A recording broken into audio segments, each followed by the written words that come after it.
پھول کے بارے میں پڑھا تھا کہ پھول کس کو کہا جاتا ہے اور اس سے پھول کے کیا قسمیں ہیں، کیا فائدے ہیں، اور ادویات کے استعمال کرنے میں اور اسی طرح سے خوشبو کی چیزیں ہوں یا پھر صابن ہو، ان تمام چیزوں کے لیے یہاں پر اس کا تذکرہ آیا تھا۔ اب ہم پڑھیں گے ایک پیراگراف پڑھیں گے گلاب کے بارے میں۔ گلاب یہ پھولوں کا راجہ ہے، اس کا وطن شمالی ایران ہے۔ یہ خوشبودار بھی ہوتا ہے اور بغیر خوشبو والا بھی۔ کہتے ہیں کہ اس پھول کو مغل بادشاہ بابر نے ہندوستان لایا تھا۔ اس کا عطر ملکہ نور جہاں نے کشید کیا۔ یہ پھول ساری دنیا میں مشہور ہے۔ اس پھول کو امن اور دوستی کی علامت مانا جاتا ہے، اس لیے بیرونی ممالک سے آنے والے مہمانوں کو بطور خاص تحفتاً دیا جاتا ہے۔ یہ کئی رنگ کا ہوتا ہے۔ ہندوستان کی صدر کی اقامت گاہ میں ایک چمن ہے جس کو مغل گارڈن کہتے ہیں۔ یہاں گلاب کی سینکڑوں قسمیں اگائی جاتی ہیں۔ دور دور سے سیاح اس چمن کو دیکھنے آتے ہیں۔ گلاب کے پھول پتیوں سے گلقند تیار کیا جاتا ہے جو نہایت لذیذ اور صحت بخش ہوتا ہے۔ موگرا کی بھی کئی قسمیں ہیں۔ بٹ موگرا بھی اسی کی ایک قسم ہے۔ یہ پھولوں کی رانی کہلاتا ہے۔ یہ سفید رنگ کا ہوتا ہے۔ موگرا سارے کرناٹک میں پسند کیا جانے والا پھول ہے۔ میسورو موگرا بہت مشہور ہے۔ شادی بیاہ کے موقع پر اس کی بہت مانگ ہوتی ہے۔ نہایت خوشبودار پھول ہے۔ اس کا عطر بھی کشید کیا جاتا ہے۔ تو بچوں، یہاں پر ہم نے گلاب اور موگرا کے بارے میں پڑھا۔ اب اس کو مختصر سا میں سمجھاتا ہوں، غور سے سنیے گا۔ تو گلاب کے بارے میں کہا گیا یہ پھولوں کا راجہ ہے۔ جس طرح ہر چیز ہوتی ہے اور ہر چیز کی ایک خاصیت ہوتی ہے، اسی طرح سے گلاب کے بارے میں کہا گیا پھولوں کی بہت سارے قسمیں ہیں اور الگ الگ کے بارے میں الگ الگ خصوصیات ہیں، لیکن گلاب کے بارے میں کہا گیا یہ پھولوں کا راجہ ہے، اس لیے کہ گلاب ایسا پھول ہے جس کو ہر ایک آدمی پسند کرتا ہے اور ہر ایک دیکھتا ہے تو اس کا دل اس پر مائل ہو جاتا ہے، اس لیے کہا گیا پھولوں کا راجہ۔ اس کا وطن شمالی ایران ہے، یعنی شمالی ایران۔ یہ خوشبودار بھی ہوتا ہے اور بغیر خوشبو والا، یعنی ایسی قدرت ہے کہ اللہ نے اس کو ایسے بنایا کہ اس کے بعد ایسے پھول بھی ہیں کہ اس میں یہ خوشبودار بھی ہوتے ہیں اور بغیر خوشبو والے بھی ہوتے ہیں۔ کہتے ہیں کہ اس پھول کو مغل بادشاہ بابر نے ہندوستان ہے، اس لیے کہ کہا گیا کہ اس کا وطن شمالی ایران ہے تو ہندوستان میں پائے نہیں جاتے تھے۔ اس پھول کو مغل بادشاہ بابر نے ہندوستان لایا تھا شمالی ایران سے۔ اس کا عطر ملکہ نور جہاں نے کشید کیا تھا۔ کشید کرنا مانے اس کو نچوڑنا، یعنی اس پھول کو نچوڑ کر اس کا جو رس نکلتا ہے اس کو نور جہاں نے کشید کیا تھا۔ یہ پھول ساری دنیا میں مشہور ہے، اس لیے اس پھول کی خاصیت کیا ہے کہ پوری دنیا کے اندر یہ مشہور پھول ہے، اس لیے کہ بعض پھول ایسے ہوتے ہیں جو کسی خاص جگہ پائے جاتے ہیں اور بعض چیزیں ایسی ہوتی ہیں جو سب جگہ پائے نہیں جاتے لیکن اس کی مانگ ہوتی ہے۔ اسی طرح گلاب ہے جو ہر جگہ اس کی مانگ ہے اور اس لیے اس پھول کو امن اور دوستی کی علامت مانا جاتا ہے۔ اس پھول کی اہم بات کیا ہے کہ کسی کے ساتھ دشمنی ہو تو دشمنی کو دوستی سے بدلنے کے لیے یا کہیں پر ماحول خراب ہو اس ماحول کو بہتر بنانے کے لیے، پرامن بنانے کے لیے آپس میں ایک دوسرے کو تحفے کے طور پر پھول دیا جاتا ہے، تو اس بات کی علامت ہے کہ سامنے والا اور دونوں ایک دوسرے سے کیا ہے محفوظ ہیں، ایک دوسرے سے کسی نقصان نہیں پہنچے گا، تو یہ پھول اس کی علامت ہے۔ اس لیے بیرونی ممالک سے آنے والے مہمانوں کو بطور خاص تحفتاً دیا جاتا ہے۔ اسی لیے جو دوسرے ملکوں سے، باہر کے ملکوں سے جو مہمان آتے ہیں ان کو ہدیے کے طور پر، تحفے کے طور پر پھول دیا جاتا ہے، اور ایسے ہی پروگراموں کے اندر ہو یا پھر گھروں میں ہو تو مہمانوں کو کیا کیا جاتا ہے، پھول ہی بھیجا جاتا ہے، پھول ہی دیا جاتا ہے۔ یہ کئی رنگ کا ہوتا ہے، یعنی اللہ نے اسے خدا ایسی بنائی کہ یہ کئی رنگ کا ہوتا ہے۔ ہندوستان کے صدر کی اقامت گاہ میں ایک چمن ہے جس کو مغل گارڈن کہتے ہیں۔ اس طرح ہندوستان کا جو صدر ہے اس کی جو رہنے کی جگہ ہے وہاں پر ایک بڑا گارڈن ہے جس کو مغل گارڈن کہتے ہیں، اور وہاں پر سینکڑوں گلاب کی قسمیں اگائی گئی ہیں۔ اس سے پہلے بھی آپ نے پڑھا تھا 8 کے سبق کے اندر، جنت ارضی اوٹی کے اندر جہاں پر ایک گارڈن تھا تو اس گارڈن کے اندر بھی سینکڑوں قسمیں تھیں۔ اسی طرح یہاں پر بھی سینکڑوں قسمیں ہیں، اور فیبروری کے مہینے کے اندر وہاں پر پھول باقاعدہ کھلتے ہیں اور دور دور سے سیاح اس چمن کو دیکھنے آتے ہیں۔ گلاب کے پھول پتیوں سے گلقند تیار کرتے ہیں، یعنی ایک میٹھی چیز کھانے کی ہوتی ہے گلقند، اس کو پھولوں کی پتیوں سے تیار کیا جاتا ہے جو نہایت لذیذ اور صحت بخش ہوتا ہے، جو مزیدار بھی ہوتا ہے اور اسی طرح سے کھانے کے لیے وہ صحت بخش بھی ہوتا ہے۔ طرح موگرا کی بھی کئی قسمیں ہیں۔ موگرا تو آپ جانتے ہی ہیں جو ہمارے یہاں پایا جاتا ہے جس کو موگرا کہا جاتا ہے، اور کنڑ کی زبان کے اندر بٹکل مالے کہا جاتا ہے۔ تو موگرا کی بھی کئی قسمیں ہیں، بٹ موگرا بھی اسی کی ایک قسم ہے۔ یہ پھولوں کی رانی کے لیے، جس طرح گلاب پھولوں کا راجا تھا، اسی طرح سے یہ موگرا بھی کیا ہے، پھولوں کی رانی کہلاتا ہے، سفید رنگ کا ہوتا ہے۔ اس کی خاصیت کیا ہے، یہ سفید رنگ کا ہوتا ہے۔ موگرا سارے کرناٹک میں پسند کیا جانے والا پھول ہے۔ میسورو موگرا بہت مشہور ہے۔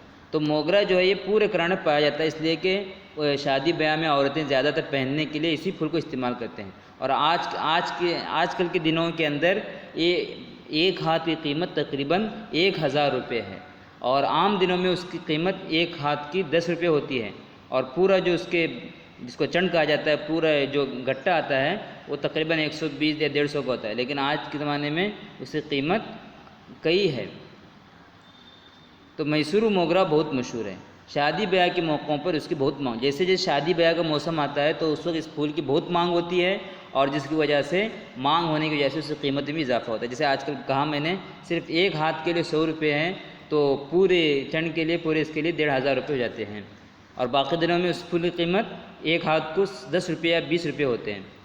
خوشبودار پھول ہے، یہ بھی کیا بہت خوشبودار ہوتا ہے۔ اس کا عطر بھی کشید کیا جاتا ہے، جس کو کچی کلی کہتے ہیں، یعنی اس سے بھی عطر نکالا جاتا ہے، جس کو کیا کہا جاتا ہے، کچی کلی کہا جاتا ہے۔ اسی طرح سے آگے ہے بچوں چنبیلی۔ چنبیلی بھی ایک پھول ہے، اس کی بھی قسم ہے، جو پڑھیں گے پتہ چلے گا۔ کتاب میں دیکھیے، چنبیلی کو یاسمین بھی کہتے ہیں، یہ خوشبودار پھول ہے، سفید رنگ کا ہوتا ہے، ہندوستان میں پایا جاتا ہے۔ اس کے عطر سے صابن اور شیمپو بناتے ہیں۔ یاسمین کی چائے مقبول عام ہے۔ اس پھول کے رس سے پیٹ کے کیڑوں کو مارنے والی دوائیاں اور کینسر جیسے موذی مرض کی دوا بھی تیار کی جاتی ہے۔ امریکہ میں اس پھول سے دنیا کا سب سے قیمتی عطر جو ہے تیار کیا جاتا ہے۔ گل شبو یہ سفید رنگ کا ہوتا ہے، نہایت خوشبودار پھول ہے، اس کی خوشبو دیرپا ہوتی ہے۔ اس کو ہندی زبان میں رجنی گندھا اور کنڑا زبان میں سگندھ راج کہتے ہیں۔ گل شبو سے ہار اور گلدستے بنائے جاتے ہیں۔ عطریات بنانے کے لیے ساری دنیا میں پھول استعمال ہوتا ہے۔ تو بچوں، ابھی جیسے کہ ہم نے گلاب کے اور موگرا کے بارے میں پڑھا، اب یہاں پر ہمارے سامنے چنبیلی کا سبق ہے، چنبیلی کا پیراگراف ہے۔ چنبیلی کو یاسمین بھی کہتے ہیں۔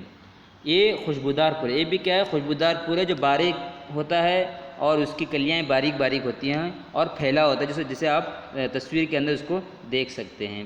یہ سفید رنگ کا ہوتا ہے، ہندوستان میں پایا جاتا ہے۔ اس کے عطر سے صابن اور شیمپو بناتے ہیں، اور اس سے جو بھی عطر بنتا ہے اس سے بھی کیا کہتا ہے، صابن اور شیمپو بنایا جاتا ہے۔ یاسمین کی چائے مقبول عام ہے، اور اس پھول کی پتیوں سے چائے بنانے کے لیے بھی استعمال کیا جاتا ہے، جس کی یاسمین کی چائے بہت مقبول ہے، یعنی بہت فیمس ہے۔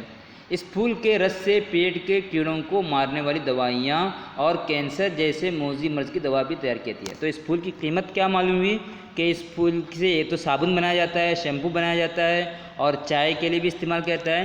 اسی طرح سے اس پھول کے رس سے جو پیٹ کے اندر کیڑے ہوتے ہیں، خاص کر بچوں کے لیے، تو ان کیڑوں کو مارنے کے لیے، یا بیماری جیسے کیڑے پیدا ہو جاتے ہیں تو ان کیڑوں کو مارنے کے لیے دوائیاں بنانے کے لیے بھی اس پھول کی پتیوں کا استعمال کیا جاتا ہے، اس کا رس کا استعمال کیا جاتا ہے، اور کینسر جیسے موذی مرض کی دوا بھی تیار کی جاتی ہے۔ بہت ساری دوائیں ہیں جس کے اندر پھولوں کا استعمال ہوتا ہے، تو یہ پھول بھی ایسا ہے کہ یہ جو موذی جیسے مرض، یعنی کینسر جیسا مرض جو بہت ہی مہلک مرض ہے، ایسے مرض کی دوا بھی اس سے تیار کی جاتی ہے۔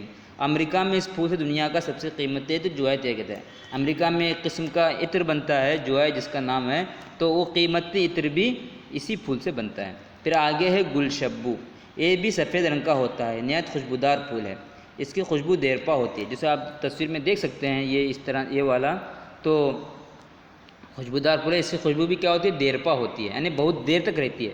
اس کو ہندی زبان میں رجنی گندھا اور کنڑا زبان میں سگندھ راج کہتے ہیں۔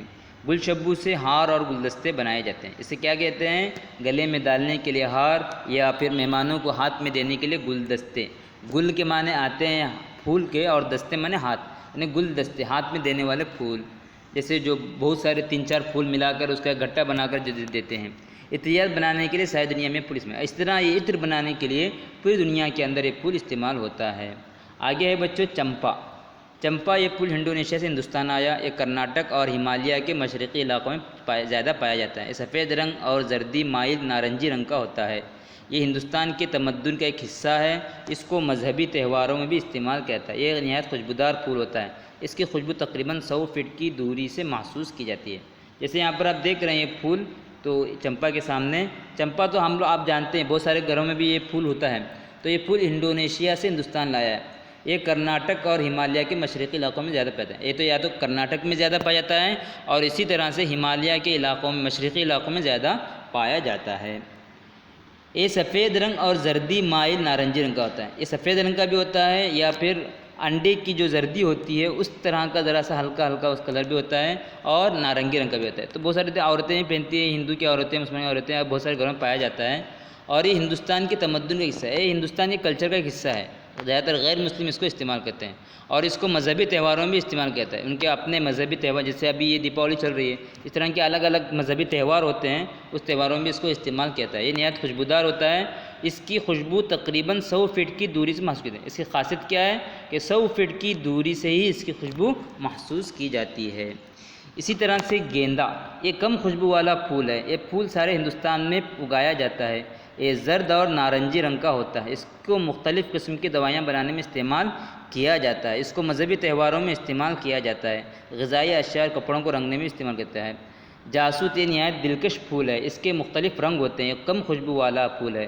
اس پھول سے مختلف قسم کی چائے تیار کی جاتی ہے، الگ الگ ملکوں میں اس چائے کے مختلف نام ہیں۔ ہندوستان میں اس کو گدل کہتے ہیں، ادویات میں بھی اس کا استعمال ہوتا ہے، اس کا استعمال فشار خون کو کم کرتا ہے، گردے کی پتلی نکالنے میں مفید ہے۔ یہاں پر ہمارے سامنے دو پھولوں کا تذکرہ ہونے جا رہا ہے، ایک گیندا جو آپ کے سامنے تصویر ہے، دوسرا ہے جاسوت۔ یہ دو پھول ایسے ہیں جو خاص کر مذہبی تہواروں میں غیروں کے، ہندوؤں کے استعمال میں کیا جاتا ہے۔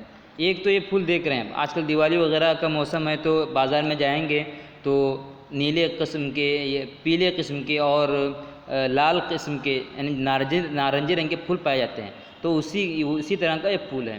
یہ کم خوشبو والا پھول ہے، یہ پھول سارے ہندوستان میں اگایا جاتا ہے، یعنی اس کے اندر خوشبو زیادہ نہیں ہوتی، اور یہ پورے ہندوستان میں پایا جاتا ہے۔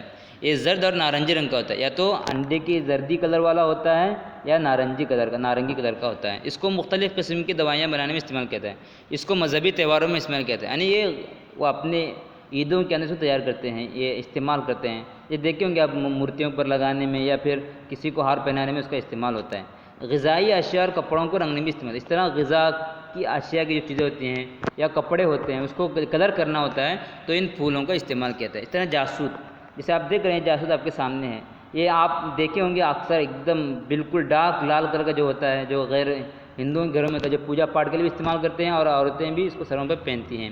یہ نہایت دلکش پھول ہے، بہت ہی خوبصورت پھول ہے، اس لیے کہ اس کی بناوٹ ہی ایسی ہے کہ دیکھنے میں بہت خوبصورت ہے۔ اس کے مختلف رنگ ہوتے ہیں، یہ کم خوشبو والا بھی، یعنی الگ الگ رنگ کے ہوتے ہیں، لال بھی ہوتا ہے، پھر الگ سفید رنگ کا بھی ہوتا ہے۔ ایک کم خوشبو والا پھول ہے، اس کی بھی خوشبو کم ہوتی ہے۔ اس پھول سے مختلف قسم کی چائے تیار کی جاتی ہے، یعنی کیا کہتی ہے، اس سے مختلف قسم کی چائے، الگ الگ قسم کی چائے تیار کہتی ہیں اس کے پتیوں سے، اور اس کے الگ الگ چائے کے الگ الگ ملکوں میں الگ الگ نام ہیں۔ ہندوستان میں اس کو گدل کہتے ہیں، ادویات میں بھی اس کا استعمال، دواؤں کے بنانے میں بھی اس کا استعمال ہوتا ہے۔ اس کا استعمال فشار خون کو کم کرتا ہے، یعنی جس طرح اگر کسی کو نکسیر پھٹ گئی ہو یا پھر خون کنٹینیو آ رہا ہو، بار بار مسلسل آ رہا ہو، نہیں کم ہو رہا ہو، تو اس پھول کے استعمال کے یہ خون کیا کرتا ہے، خون کو روکتا ہے۔ گردے کی پتھری نکالنے فائدہ مند ہے، اس طرح بہت سارے لوگوں کو گردے کی بیماری ہوتی ہے پتھری کی، جس کی وجہ سے پیشاب میں تکلیف ہوتی ہے، درد ہوتا ہے، تو ایسے مریضوں کے لیے بھی یہ کیا ہے، یہ پھول گردے کی پتھری نکالنے بھی فائدہ مند ہے۔ اس طرح سے ہمارے سامنے ایک پھول ہے جو ہندوستان کے غیر لوگ استعمال کرتے ہیں۔ کنول ہندوستان کا قومی پھول ہے، جس طرح گلاب راجا تھا پھولوں کا، اسی طرح سے یہ کنول جو ہے ہندوستان کا قومی پھول ہے، کیا ہے، ان کا مذہبی پھول ہے۔ یہ گلابی، سفید اور نیلے رنگ کا ہوتا ہے، اس کی بڑی مذہبی اہمیت ہے، کم خوشبو والا ہے، عام طور پر تالابوں اور ٹھہرے ہوئے پانی میں پیدا ہوتا ہے، یہ دن میں کھلتا ہے اور رات میں بند ہوتا ہے۔ تو کنول یہاں پر ہمارے سامنے موجود ہے، ہم دیکھ سکتے ہیں، بہت ساری مورتیوں کے سامنے یہ پھول ہوتا ہے، یا اس کے پیچھے اوپر مورتی بٹھائی گئی ہو، اس طرح سے پھول ہوتا ہے، جیسے BJP کا جو پھول ہے اس طرح سے یہ پھول ہے۔ تو ہندوستان کا قومی پھول، اس طرح بہت سارے قومی جانور ہیں، مور ہے، شیر ہے، اس طرح سے بہت سارے جو الگ الگ قسم کے ہیں، اس طرح پھولوں کے اندر یہ قومی پھول ہے۔ یہ گلابی بھی ہوتا ہے، پنک کلر میں، سفید بھی ہوتا ہے اور نیلے رنگ کا بھی ہوتا ہے۔ اس کی بڑی مذہبی اہمیت ہے، اس کی کیا ہے، ان کے یہاں بہت بڑی اس کی مذہبی اہمیت ہے، اس لیے اس کو پوجا پاٹ میں بھی استعمال کرتے ہیں اور مورتیوں کی تصویر کے ساتھ بھی اس کا استعمال ہوتا ہے۔ یہ کم خوشبو ہے، اس کے اندر خوشبو نہیں ہوتی، عام طور پر تالابوں اور ٹھہرے ہوئے پانی میں پیدا، یہ اکثر کہاں پیدا ہوتا ہے، تالاب کے اندر یا جہاں پر پانی زیادہ ٹھہرا ہوتا ہے اس ٹھہرے کے پانی کے اندر یہ پیدا ہوتا ہے۔ یہ دن میں کھلتا ہے، رات میں بنتا ہے۔ اس کی خاصیت کیا ہے؟ یہ دن میں کھلتا ہے، یعنی دن کے اندر یہ کھلتا ہے اور رات میں بند ہوتا ہے۔ اکثر آپ لوگ تالابوں میں دیکھے ہوں گے بڑے بڑے پتے پھیلے ہوتے ہیں، اس پتوں کے درمیان میں یہ پھول کھلتا ہے۔ اب ہے سورج مکھی۔ یہ پھول وسطی امریکہ سے ہندوستان لایا گیا ہے اور یہ زرد اور نارنجی رنگ کا ہوتا ہے۔ اس کی خصوصیت یہ ہے کہ جدھر سورج ہوتا ہے اسی رخ پر کھلتا ہے، اس لیے اس کو سورج کو مکھی کہتے ہیں، کم خوشبو والا پھول ہے، تجارتی پھولوں میں بہت مشہور ہے۔ اس کے بیجوں میں تیل نکالا جاتا ہے جو سن فلاور آئل کے نام سے مشہور ہے۔ یہ تیل صحت کے لیے نہایت مفید سمجھا جاتا ہے۔ تیل بنانے کے لیے اس کی اعلیٰ پیمانے پر کاشت کی جاتی ہے۔ اس پھول کی پتیاں اکثر جانوروں کو کھلائی جاتی ہیں۔ ان پھولوں کے علاوہ رات کی رانی نامی پھول بھی ہے جو صرف راتوں میں کھلتا ہے اور اس کی بھینی خوشبو دور تک پھیل جاتی ہے۔ ایک اور پھول مگن مست زرد مائل سبز ہوتا ہے۔ اس پھول کی خصوصیت یہ ہے کہ ایک مختلف خوشبو دیتا ہے بیک وقت۔ ایک اور پھول گل عباس ہے جو بغیر خوشبو والا ہے، گلابی، سفید، زرد اور نیلے رنگ کا بھی ہوتا ہے۔ سال بھر دستیاب پھولوں کے تصور خوبصورتی، خوشبو، رنگوں اور فوائد سے انسان کا دل باغ ہوتا ہے۔ تو آخر میں ہمارے سامنے ہے سورج مکھی، سن فلاور جس کو کہتے ہیں انگریزی کے اندر۔ یہ پھول جو ہے وسطی امریکہ سے ہندوستان لایا گیا ہے، امریکہ سے اس کو ہندوستان لایا گیا ہے۔ یہ بھی زرد اور نارنجی رنگ کا ہوتا ہے۔ یہ انڈے کی جو زردی ہوتی ہے اس طرح کا اور نارنجی اورنج کلر کا ہوتا ہے۔ اس کی خصوصیت یہ ہے کہ جدھر سورج ہوتا ہے اسی رخ پر۔ اس کی خاصیت کیا ہے؟ اس خاص بات کیا ہے کہ جس طرف سورج ہوتا ہے اسی طرف یہ کھلتا ہے، اسی رخ پر۔ جیسے ابھی سورج مشرق سے آ رہا ہے تو مشرق طرف ہوتا ہے، مغرب آ رہا ہے تو مغرب طرف ہوتا ہے، اس لیے اس کو سورج مکھی کہتے ہیں۔ مکھی جس طرح سے پھولوں پر بیٹھتی ہے یا اچھی جگہ بیٹھتی ہے، اس طرح سے یہ مکھی کی طرح ادھر سے ادھر ہوتا ہے سورج کی طرف، اس لیے اس کو سورج مکھی کہتے ہیں۔ ایک کم خوشبو والا پھول ہے، اس کے اندر بھی خوشبو نہیں ہوتی، کم ہوتی ہے۔ تجارتی پھولوں میں بہت مشہور ہے، بزنس کے لیے بہت سے مشہور ہے۔ اس کے بیجوں سے تیل نکالا جاتا ہے۔ اس کے کیا آتا ہے؟ اس کے اندر بیج ہوتے ہیں تو اس سے تیل نکالا جاتا ہے جو سن فلاور آئل کے نام سے مشہور ہے۔ جو کھانے پینے وغیرہ کی چیزوں میں سن فلاور تیل ہم استعمال کرتے ہیں تو انہی پتوں کے اندر سے جو بیج نکلتے ہیں اس بیج سے تیل نکلتا ہے۔ یہ تیل صحت کے لیے نہایت مفید سمجھاتا ہے، یعنی یہ تیل بھی کیا ہے؟ انسان کی صحت کے لیے بہت ہی فائدہ مند ہے۔ تیل بنانے کے لیے اس کے اعلیٰ پیمانے پر کاشت کی جاتی ہے اور تیل بنانے کے لیے اس سے کیا کہتے ہیں؟ باقاعدہ سے کھیتی کی جاتی ہے۔ اس پھول کی پتیاں اکثر جانوروں کو کھلاتے ہیں۔ اب جو پتیاں استعمال میں نہیں آتی اس کو جانوروں کو کھلاتے ہیں۔ اور اس طرح سے یہ تو ہوئی اتنی قسمیں ہمارے سامنے، گلاب کے موگرا، چنبیلی، جاسود اور اسی طرح چمپا، کنول، سورج مکھی، یہ سب پڑھیں۔ ان پھولوں کے علاوہ رات کی رانی نامی پھول ہے، آج کل اس کی خوشبو بھی آتی ہے۔ تو رات کی رانی اس کو کہتے ہیں جو رات میں ہی اس سے خوشبو پھیلتی ہے، جو صرف راتوں میں کھلتا ہے اور راتوں میں کھلنے کی وجہ سے اس کی بینہانی ہلکی خوشبو دور تک پھیلتی ہے۔ ایک اور پھول مگن مست ہے، یہ زرد مائل سبز ہوتا ہے، یعنی یہ کیا ہے؟ انڈے کی زردی کلر والا ہوتا ہے اور تھوڑا سا ہرا ہوتا ہے۔ اس پھول کی خصوصیت یہ ہے کہ یہ بیک وقت مختلف خوشبو ہے۔ یہ جو مگن مست ہوتا ہے یہ ایک ساتھ کئی خوشبو دیتا ہے۔ ایک اور پھول گل عباس ہے جو بغیر خوشبو والا ہے۔ ایک گلابی، یعنی پنک کلر، سفید، زرد، انڈے کی زردی والا کلر والا اور نیلے رنگ کا بھی ہوتا ہے۔ یہ سال بھر دستیاب ہے۔ یہ پھولوں کے تصور خوبصورتی، خوشبو، رنگوں اور فوائد سے انسان